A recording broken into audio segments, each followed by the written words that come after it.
Bismillahirrahmanirrahim. Assalamualaikum warahmatullahi wabarakatuh. So hello everyone in our group presentation. We have a talented team who have been working together to share our findings on dealing with non-destructive off-task behavior. And before we begin, I'd like to briefly introduce our presenter, our team, and they are me, Shakira, and Ningsih Siti Rahma, and also Rinko Sari. So to ensure a smooth and engaging presentation, I'll be guiding the discussion and ask questions to clarify any points that might arise. And please feel free to ask your own question as well, and we encourage an open dialogue. So without any further ado, let's get started to our material. And the first material will be presented by me, and the first material is non-destructive of task behavior. Yes, the teacher may know non-destructive of task habit like daydreaming, which can impact students' learning. Although this behavior frequently have few negative effects, they are essential for students to succeed in learning objective and gain from organized learning activities. In order to have students accomplish this objective, teacher must assess them in staying on task, and often isolate acts that receive positive reinforcement are the first step into off-task behavior patterns. And non-destructive off-task conduct by students frequently cause them to lag behind in the class,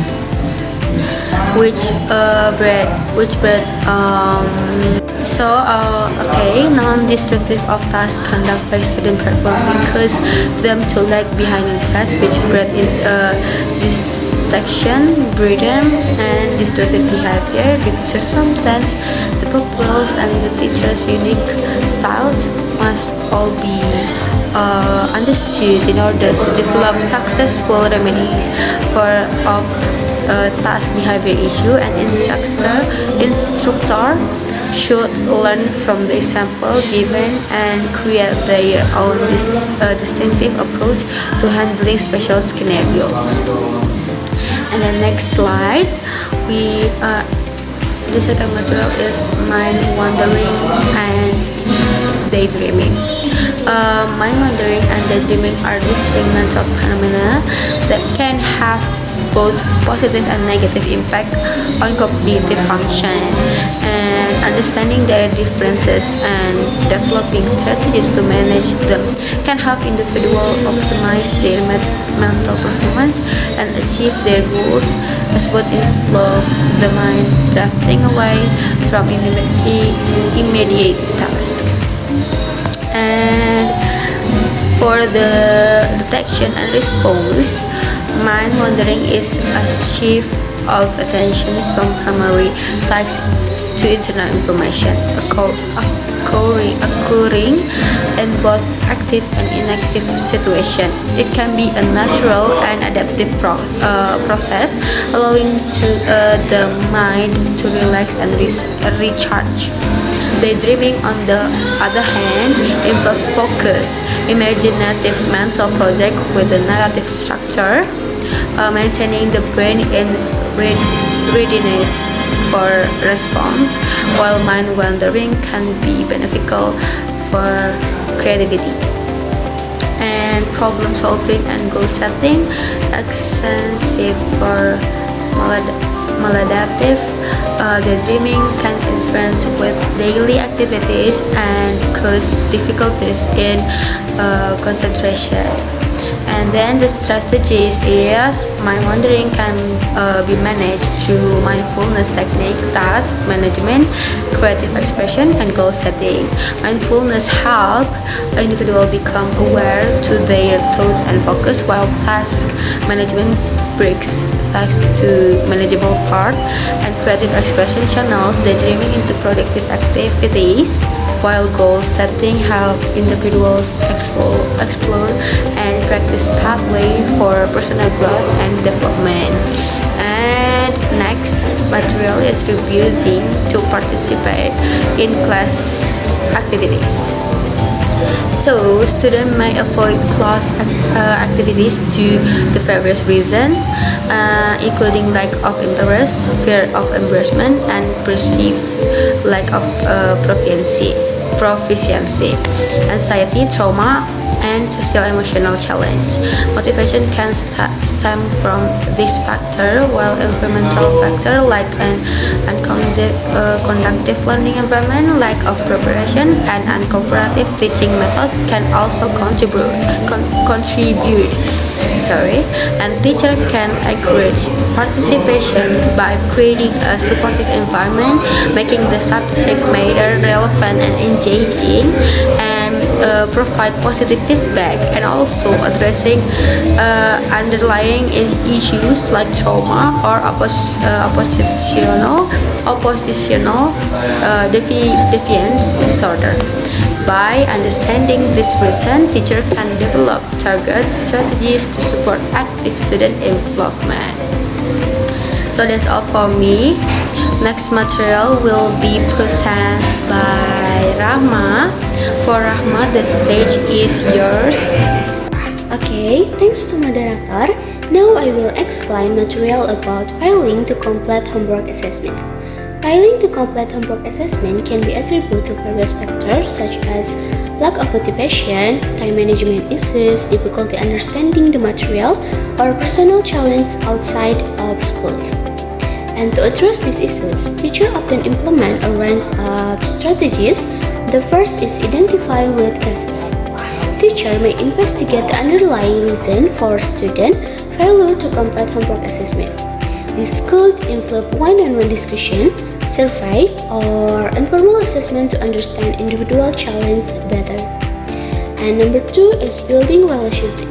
Establishing positive relationship with students creates supportive environment where they feel comfortable discussing challenges they face.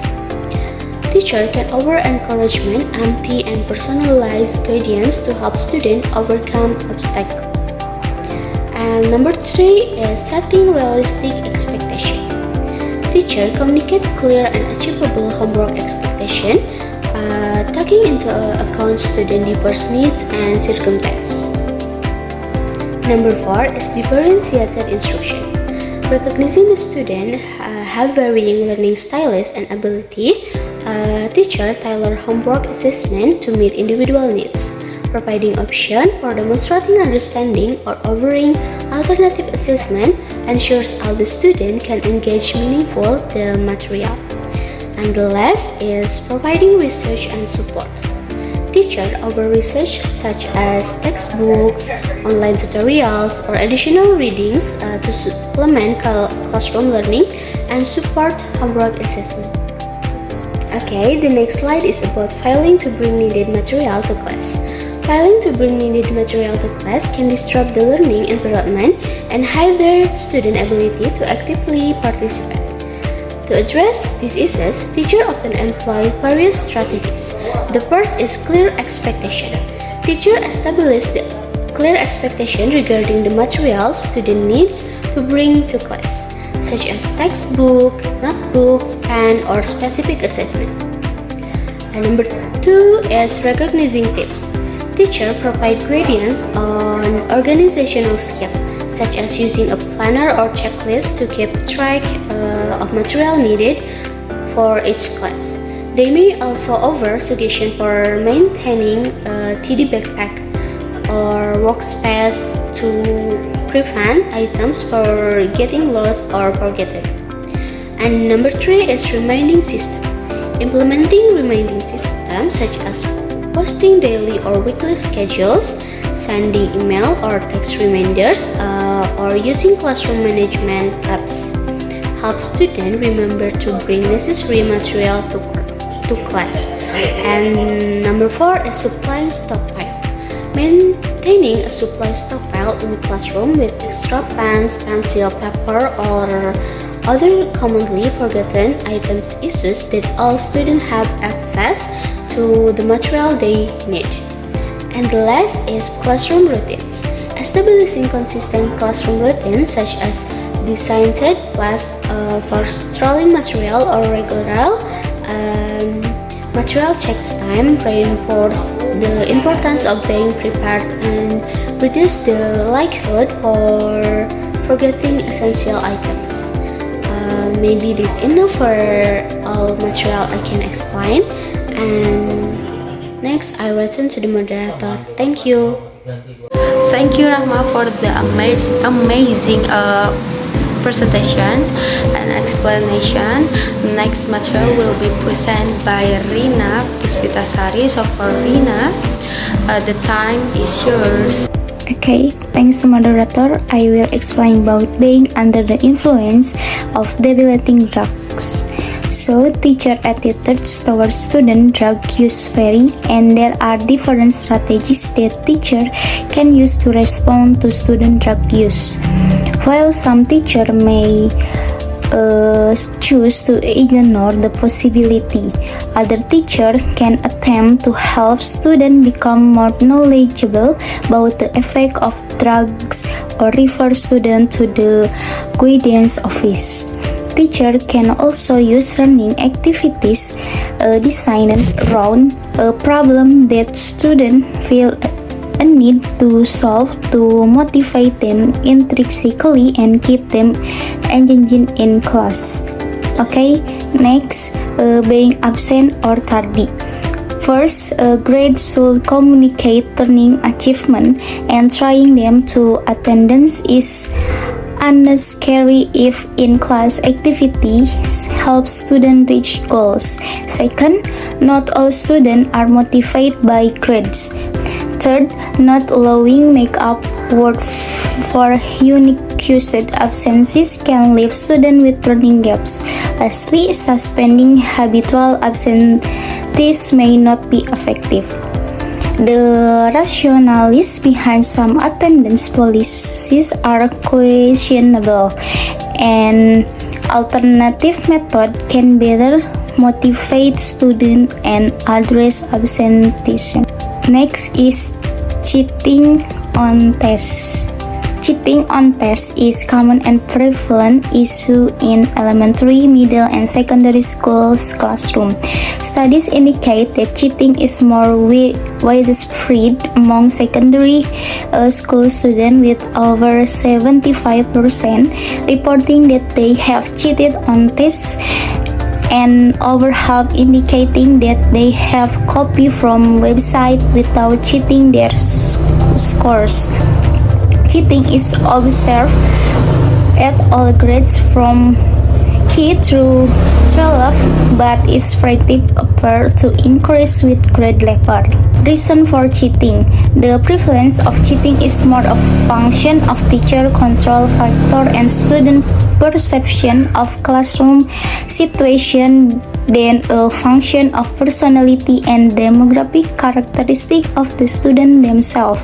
Students are more inclined to cheat when they have the following perception. First, they need to compete for high grades to gain or retain self-esteem, approval, or other reward extrinsic to learning itself. The second is there is little or no value in the content on which they are being tested. The third is the opportunity to cheat exists with a low probability of being detected. The fourth, the teacher lack witness. The fifth, the classroom does not have a business-like climate. And the last is the school's administration value that perform more than learning. And strategy to prevent cheating, students will have no inclination to cheat on a test if they believe that accurate information about their achievement is more beneficial than misinformation. To prevent cheating, teachers should first set a business-like tone and display an attitude that communicates that students are expected not to cheat. The second is closely supervise that administration third is not use the same form of a test repeatedly. 4. Not test on the recall of material that seem unnecessary to memorize. And the last is if directing students to produce paper guard against cyber cheating by employing electronic research for teacher to check on whether you know to write search were used. And the last is yang dipakainya ini ya. And the last is consequence of cheating. Cheating does not reflect learning goal attainment. Thus, if a teacher knows that a student has cheated on a test, that the test results are not valid and no score should be recorded. Judgment of how well learning goals are achieved should be withheld until after the student no longer display the dishonest behavior and valid measurement or achievement can be obtained. Maybe enough from me.